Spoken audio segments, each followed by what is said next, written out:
율리오가를 만나는 장면을 보았습니다. 율리오는 누구냐면 바울을 로마로 압송하는 이제 백부장, 이탈리아 백부장을 뜻하고, 유리굴라는 그 지중해에 일고 있는 이제 광풍을 뜻하는 것 같습니다. 어쨌든 전혀 예상치 못한 상황에 이 광풍을 만나서 바울과 그 배에 탄 모든 사람들이 소위 말해서 지금 표류하고 있는 상황이 된 거죠.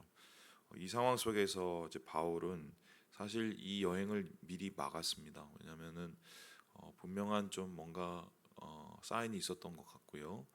그래서 좀 기다리고 겨울을 지나고 미항에서 이제 건너갈 것을 얘기를 했는데, 그렇게 하지 않고 이제 떠난 그 일에 대해서 이렇게 얘기를 합니다. 우리 함께 21절의 말씀을 같이 한번 읽어보도록 하겠습니다. 시작. 여러 여러 사람이 사람이 오래 오래 먹지 먹지 못하였음에 못하였음에 바울이 가운데 서서 말하되 여러분이여 내 말을 듣고 그레데에서 떠나지 아니하여 이 타격과 손상을 면하였더라면 좋을 뻔하였느니라. 위기 속에서 이제 바울의 말이죠. 보통 사람들은 이제 그런 말 자주 요즘에 하죠. 위기가 곧 뭐다? 기회다. 그런데 위기가 곧 기회라는 말을 자주 쓰지만 모든 사람에게 다 위기가 기회가 되는 것은 아닙니다. 사실 위기가 기회가 되는 사람은 제가 볼 때는 극소수에 불과해요. 왜냐하면 위기가 기회가 되기 위해서는 준비가 되어 있어야 되거든요. 준비. 그렇다면 어떤 준비일까 한번 생각을 해본다면, 여러분 뭐 좀 기분 나쁜 얘기지만 우리 한번 기억을 다시 돌려봅시다. 우리가 뭐 어마어마한 일을 겪었죠. IMF. 예. 그 IMF 시기에 정말 사람들이 다 주저앉고 내려앉고 사업 망하고, 돈이 또 돌지 않고, 또 심지어는 갑자기 달러가 폭등을 해서 그것 때문에 또 피해를 보신 분이 뭐 한두 분이 아니죠. 제가 아시는 분만 해도 주변에 이 IMF 터져서 소위 말해서 집안이 내려앉고 가문이 무너진 집안이 꽤 있습니다. 근데 그 상황 속에서도 돈 버신 분들이 꽤 있거든요. 그분들은 어떻게 대비를 했는지 모르겠지만 대부분 돈 버신 분들 중에 그 달러 미리 사놓으시거나 아니면은 뭐 재정 건전성 미리 준비하시거나 뭐 이런 사람들이었는데,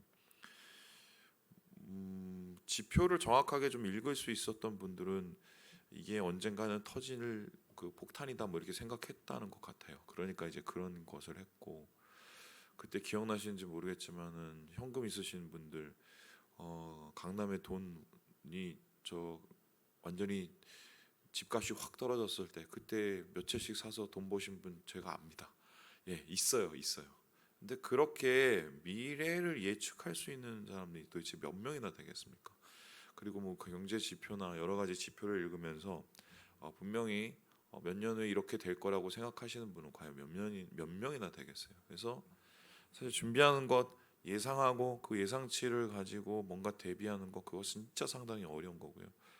제가 볼 때는 그건 AI도 잘 못할 걸요. 그런데 오늘 이 바울은 위기를 기회로 만드는 일을 해버리거든요.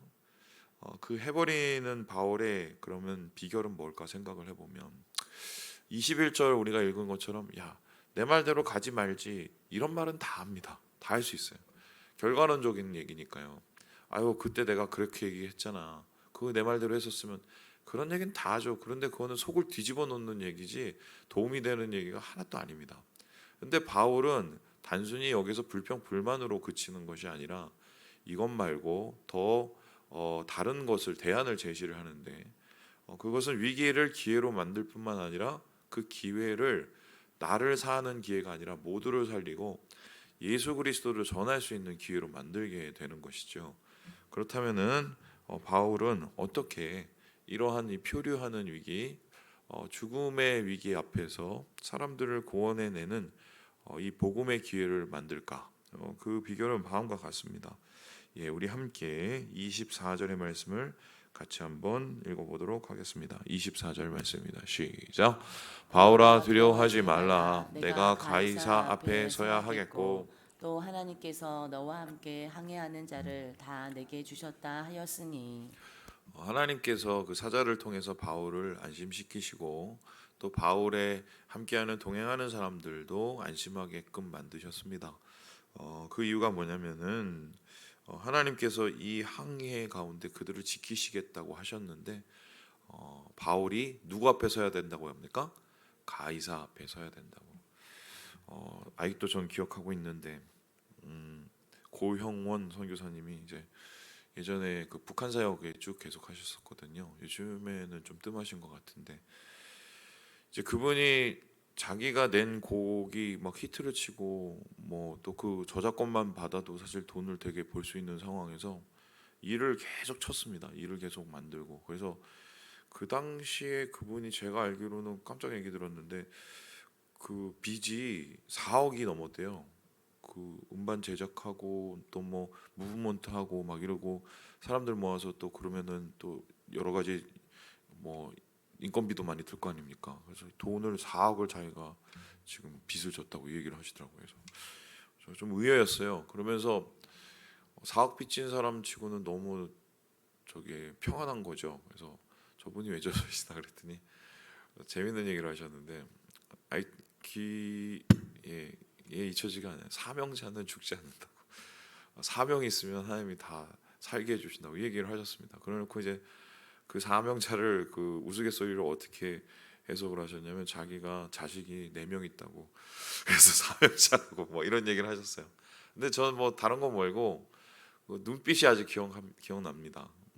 하나님께서 부흥이라는 찬양을 쓰게 하신 것도 그렇고 이제 그 후에 뭐 부흥 2000이 뭐 이런 찬양 나오게 한 것도 그렇고 이분은 꾸준한 그 사역의 방향이 있었어요. 이제 그건 뭐냐면 북한 선교, 북한 땅의 복음이 다시 회복되고 저 땅에 있는 저 뭐 무괴한 저 정권이 무너지고 뭐 이거거든요. 사실 그래서 계속 기도하고 찬양 만들고 또 그걸 가지고 예배하고 이 사역을 계속 하셨었는데 그게 하나님께서 주신 자기의 사명임을 깨닫고 그 사명을 향하여서 계속 나아갈 때 하나님께서 이것저것 채워주신 거 이제 경험하게 된 거죠.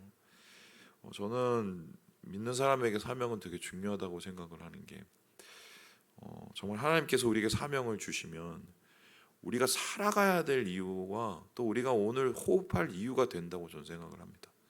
그냥 세상을 하나님이 툭 던져서 어느 날 왔다가 어느 날 가는 그런 인생으로 살아가면 어제가 오늘 같고 오늘이 내일 같고 도대체 의미를 찾아볼 수 없을 터인데 하나님께서 우리를 이 세상에 두신 거는 그냥 잘 살다가 잘 먹다가 오게 하시려고 그런 것이 아니라 우리를 통해서 이루실 하나님의 뜻이 있기 때문에 그런 거 아니겠습니까?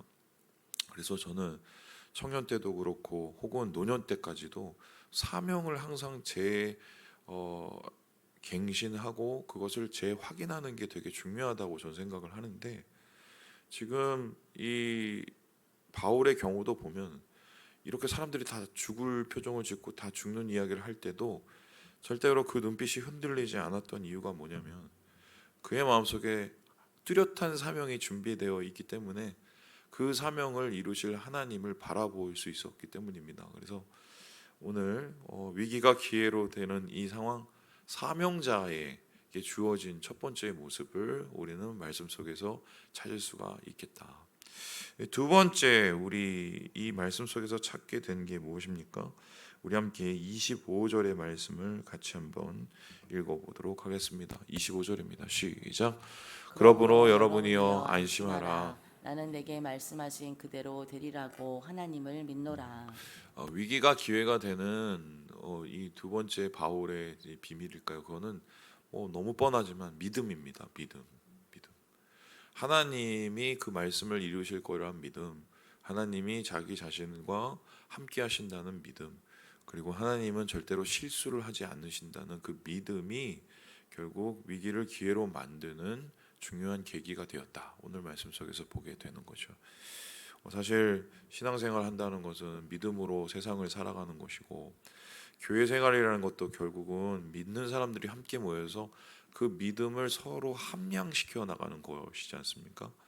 근데 우리가 그 믿음이 교회 생활이건 신앙 생활이건 이 믿음이 흔들리고 뿌리가 흔들려 버리게 되면 사실 모든 게 다 흔들려 버리는 것이죠. 왜냐하면 믿음을 제외하고 교회 생활, 신앙 생활 아무것도 할 수 없는. 그래서 믿음이 제대로 서는 게 되게 중요하다. 근데 그 믿음이 제대로 선다는 것은 어떤 의미입니까? 허무맹랑한 믿음이 아니죠. 뭐 예를 들어서 뭐 예전에 어떤 분이 우리 교회에 그런 분이 계셨어요. 오기 전인데 얘기 들어보니까 그 아들이 의대에 가는 게 꿈이셨나 봐요. 근데 이제 그 아들이 그 의대에 갈 수 있는 좀 그 상황이 아니었던 것 같아요. 예. 그래서 이제 몇 번을 이제 떨어졌대요. 근데 그 분이 이제 이게 실제로 그거를 하나님께서 음성을 주셨는지 아니면은 본인이 하나님께 들을 때까지 그냥 귀를 썼는지는 잘 모르겠지만 아들이 의대에 간다는 확신을 가지고 계셨어요. 그래서 의대에 갈 때까지 몇 수를 했다나? 7수인가 뭐 8수를. 그래서 새벽마다 와서 아들을 놓고 몇 년을 이렇게 기도하셨다는 얘기를 제가 들었습니다. 이제 결국 우리 교회는 이제 떠나셨고 나중에 제가 그런 거 되게 궁금해 하잖아요. 그래서 아들이 의대 갔냐고 알아봤거든요. 근데 못 갔더라고요. 예, 모르겠어요. 그게 우리가 어떻게 해석을 해야 됩니까? 근데 간혹 가다 보면 이제 신앙의 허황된 신앙을 이제 가지신 분들이 계세요. 뭐 그분들의 신앙적인 이제 색채를 보면 뭐 죄송한 말씀입니다. 제가 뭐 딴 교단을 비난하는 얘기 아니고요. 오순절 교단 되게 좋은 교단인데 한국에 있는 저 오순절 교단에는 좀 잘못된 좀 방향성을 가진 게 이런 거예요. 그러니까 조용희 목사님이 옛날에 가르치실 때 우리나라 그때 그 백성들이 사람들이 좀 패배주의적인 생각이 되게 강했거든요. 그래 놓으니까 그때 조용기 목사님 뭐라고 그러셨냐면 기도를 할 때 목표를 가지라고 얘기를 했어요. 그래서 목표를 가지고 이 기도를 주님께서 주실 때까지 최선을 다해서 하자. 그러니까 이거는 제 생각에 목회적인 관점으로 보면 그 목표보다도 이 기도에 열심을 내고 뭔가 우리가 능동적인 생각을 가지고 신앙생활을 하자 이런 얘기를 하시기 위해서 그랬던 것 같은데 이제 그게 이제 그쪽 교단에서 이게 어떻게 퍼졌냐면 뭐를 예를 들어서 나는 이거 뭐 대부분 목표라는 게 뭐 저희 어머니도 옛날에 그 기도했었거든요. 그때 그 유행이라 11조 100만 원 뭐 이런 거. 예. 그런 기도 하셨죠? 뭐 그런 기도하고 막 목표 딱 정해놓고 기도를 하고 예 그거 이루어지도록 그러면 기도는 되게 열심히 하는데 자칫 잘못하면 신앙은 안 자랄 수 있어요. 예. 여기서 말하는 믿음이라는 것은 그런 믿음이 아니고요. 비록 내가 바라고 계획하고 원하는 상황대로 다 되지 않더라도 하나님께서 나의 손을 붙잡고 계시고 나를 의의 길로 인도하실 거라는 그 믿음이죠. 사실 우리는 몰라요. 어떻게 이 다음에 어떻게 될 줄 어떻게 합니까? 어디에 도착하고 또 어느 해 뭐 또 배가 어디에 또 고물이 어디 부딪히고 어떻게 합니까? 간혹 가다가 이제 막 그 예언하시는 분들도 제가 예전에 되게 궁금했었어요. 그 예언하시는 분들은 정말 미래를 다 알까? 또 제가 궁금하면 또 이제 다 하잖아요.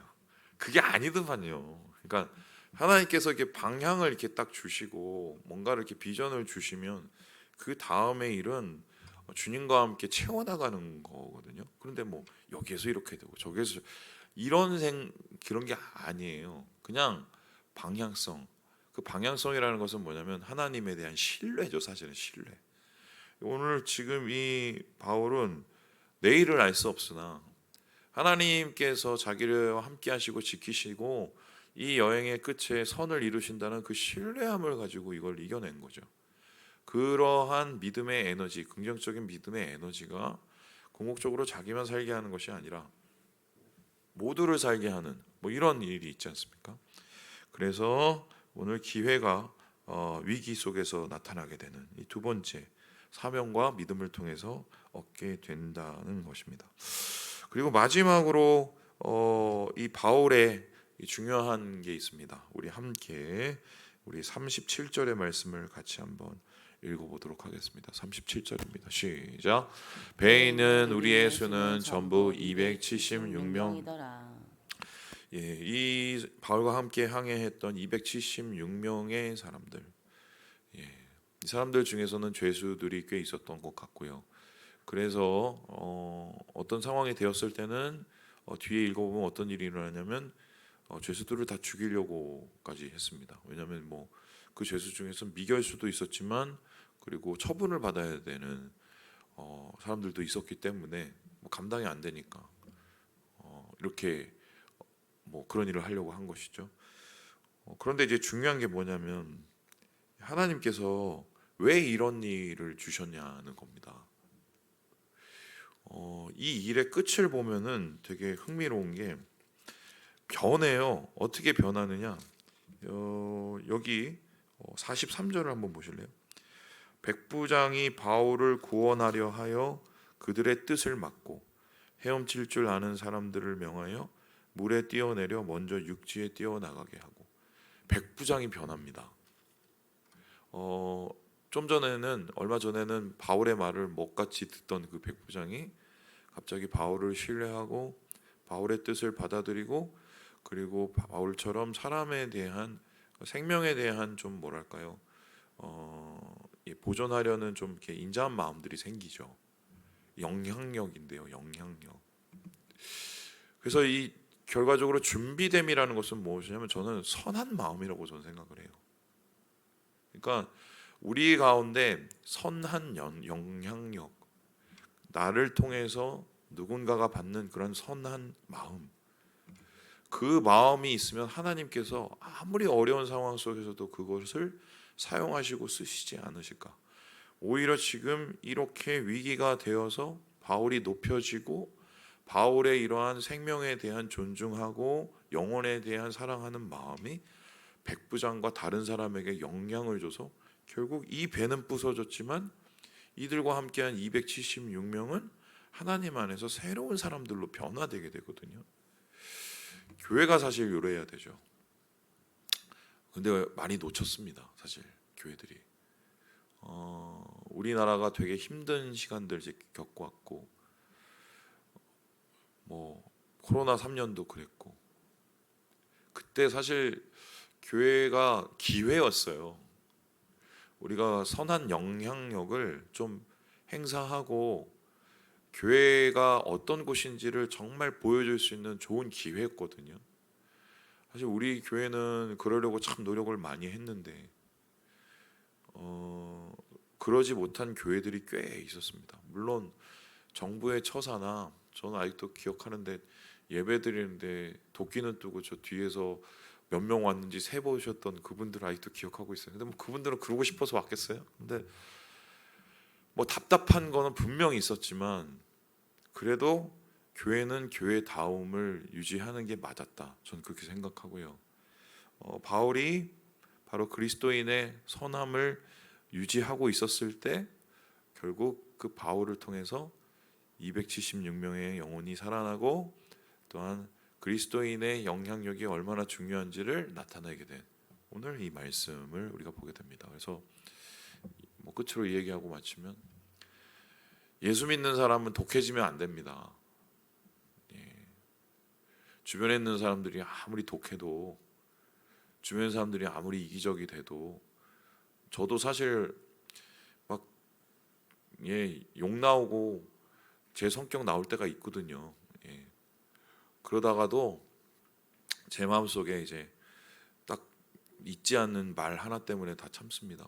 제가 기억하시는지 모르겠지만 여기 위임식 했었을 때 뭐라고 했는지 혹시 기억하십니까? 여러분 다 기억 못하셔도 저만 기억하시죠? 기억하죠? 참 그리스도인이 되겠습니다. 제가 여러분한테 약속했거든요. 예수 믿는 사람은 독해지면 안 돼요.